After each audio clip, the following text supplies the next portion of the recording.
Hi friends, welcome to my YouTube channel. ಇನ್ನು ನನ್ನ ಚಾನಲ್ನ ಯಾರು ಸಬ್ಸ್ಕ್ರೈಬ್ ಮಾಡ್ಕೊಂಡಿಲ್ವೋ ಅವ್ರು ಸಬ್ಸ್ಕ್ರೈಬ್ ಮಾಡ್ಕೊಳ್ಳಿ, ಲೈಕ್ ಮಾಡಿ, ಶೇರ್ ಮಾಡಿ. ಹಾಗೆ ಈ ವಿಡಿಯೋನ ಪೂರ್ತಿಯಾಗಿ ನೋಡಿ. ಇವತ್ತಿನ ವಿಡಿಯೋದಲ್ಲಿ ನಾನು KSIC ಮೈಸೂರು ಕ್ರೇಪ್ ಸಿಲ್ಕ್ದು ಅಂಗಡಿಗೆ ಹೋಗ್ತಾಯಿದ್ದೀನಿ. ಅರ್ಜೆಂಟಲ್ಲಿ ಹೊರಟೆ, ಅಂದರೆ ಬೇಗ ಹೋಗಲ್ಲಿ ವೆಯ್ಟ್ ಮಾಡಬೇಕು ಅಂತ ಹೇಳಿ ಹೊರಟ್ವಿ. ತುಂಬ ಜನ ಅಲ್ಲಿ ವೆಯ್ಟ್ ಮಾಡ್ತಾಯಿದ್ರು. ಅಂಗಡಿ ಇನ್ನೂ ಓಪನ್ನೇ ಇರಲಿಲ್ಲ.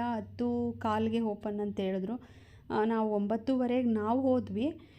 ಬೇರೆಯವರೆಲ್ಲ ಇನ್ನೂ ಬೇಗ ಬಂದಿದ್ದರು. ನೋಡಿ, ಇಷ್ಟು ಕೌಂಟರಲ್ಲಿ ಇಷ್ಟಿತ್ತು. ಹೊರಗಡೆ ಮಾಮೂಲಿ ಇದ್ದಿದ್ದು 250 ಸ್ಯಾರೀಸ್ ಇತ್ತಂತೆ. ಎಲ್ಲರೂ ಈ ರೀತಿಯಾಗಿ ವೆಯ್ಟ್ ಮಾಡ್ತಾಯಿದ್ರು.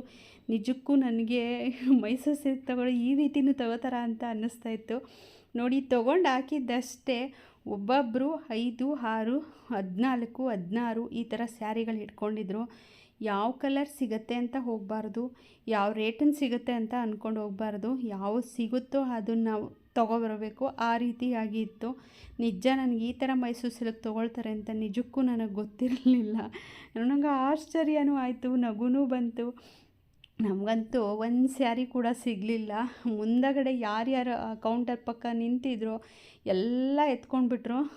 ತೋರ್ಸೋಕ್ಕೆ ಏನಿಲ್ಲ, ಅಲ್ಲಿ ತೋರ್ಸೋದೇನೂ ಇಲ್ಲ. ಎಲ್ಲನ ತೆಗೆದು ಕೊಟ್ಬಿಡೋದು ಅಷ್ಟೇ. ಏನು ಓಪನ್ ಮಾಡಿ ತೋರಿಸೋದು ಏನೂ ಇಲ್ಲ. ಎಲ್ಲರೂ ಹಿಂಗೆ ಸೀರೆ ಹಿಡ್ಕೊಂಡು ಎಲ್ಲರೂ ಅವ್ರವ್ರ ಕಲರ್ ಯಾವ್ಯಾವ್ದು ಬೇಕು ಹಿಡ್ಕೊಂಡು ಓಡಾಡ್ತಾಯಿದ್ರು.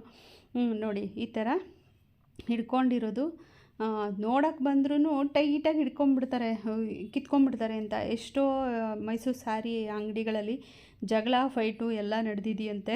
ಅಲ್ಲೆಲ್ಲ ಬಂದವರೆಲ್ಲ ಹೇಳ್ತಾಯಿದ್ರು, ಚನ್ನಪಟ್ಟಣದಲ್ಲಿ ನೋಡ್ಕೊಂಬಂದೆ, ಮೈಸೂರಲ್ಲಿ ನೋಡ್ಕೊಂಬಂದೆ, ಎಲ್ಲೂ ಸಿಕ್ಕಿಲ್ಲ, ಇಲ್ಲಿಗೆ ಬಂದಿದ್ದೀನಿ, ಮುಂದೆ ಹೋಗಿ ಎತ್ಕೋಬೇಕಷ್ಟೇ ಅಂತ ಮಾತನಾಡ್ತಾಯಿದ್ರು. ನನಗಂತೂ ಫುಲ್ಲು ನಗು ಬರ್ತಾಯಿತ್ತು. ನಾನು ಈ ಥರ ಸೀರೆ ತೊಗೊಳೋದು ನಾನು ನೋಡೇ ಇರಲಿಲ್ಲ. ಎಲ್ಲರೂ ಬಂದಿದ್ದರು. ತುಂಬಾ ಚೆನ್ನಾಗಿತ್ತು. ಒಂಥರ ಏನೋ ಒಂದು ಹೊಸ್ದಾಗಿ ಏನೋ ಒಂಥರ ನೋಡ್ದ ಹಾಗಿತ್ತು. ಕೇಳ್ತಿದ್ದೆ, ನಾನು ಕೇಳಿದ್ದುಂಟು ಅಷ್ಟೇ, ನಾನು ಸೀರೆ ಒಂದು ಬಿಡಲ್ಲ, ಎಲ್ಲ ತೊಗೊಂಡ್ಬಿಡ್ತಾರೆ ಅಂತ. ನಿಜವಾಗ್ಲೂ ಕೌಂಟರಲ್ಲಿ ಇದ್ದಿದ್ದು ಮತ್ತು ಹೊಸ್ದಾಗಿ ತಂದಿದ್ದು 250 ಸೀರೆ ಶನಿವಾರ ಬರುತ್ತಂತೆ, ಮುಗ್ದೋಗ್ಬಿಡತ್ತಂತೆ. ಡಿಸ್ಪ್ಲೇಗೆ ಹಾಕಿರೋದನ್ನು ಡ್ಯಾಮೇಜ್ ಇದೆ ಅಂತ ಹೇಳ್ತಾನೇ ಇದ್ದರು ಅವರು, ಅಂಗಡಿಯವರು. ಇಲ್ಲ ಸರ್, ಇದನ್ನು ಬಿಚ್ಕೊಡಿ ಅಂತ ಕೇಳ್ತಾನೆ ಇದ್ದರು. ಡಿಸ್ಕೌಂಟ್ ಇದೆ, ಬಿಟ್ಕೊಡಿ ಸರ್ ಅಂತ. ನಾವು ಯಾವ ಡಿಸ್ಕೌಂಟು ಕೊಡಲ್ಲ ಡ್ಯಾಮೇಜ್ ಆಗಿರೋ ಸೀರೆಗೆ ಅಂತ ಹೇಳಿದ್ರು. ಬಿಡ್ತಾನೇ ಇರಲಿಲ್ಲ. ಅಷ್ಟು ಡಿಮ್ಯಾಂಡ್ ಇದೆ ಮೈಸೂರು ಸಿಲ್ಕ್ ಸ್ಯಾರಿಗೆ. ಈ ವಿಡಿಯೋ ಇಷ್ಟ ಆದರೆ ಲೈಕ್ ಮಾಡಿ, ಶೇರ್ ಮಾಡಿ. Thank you so much. ನೋಡಿ, ಡಿಸ್ಪ್ಲೇಗೆ ಹಾಕಿರೋದನ್ನು ಬಿಟ್ಟಿರಲಿಲ್ಲ ಅವರು. ಇದನ್ನು ಕೊಡಿ ಅಂತ ಯಪ್ಪ ಹೇಳಿ ಸುಸ್ತಾಗಿಬಿಟ್ಟಿದ್ರು. ಅಷ್ಟು ಕೇಳ್ತಾಯಿದ್ರು. Thank you.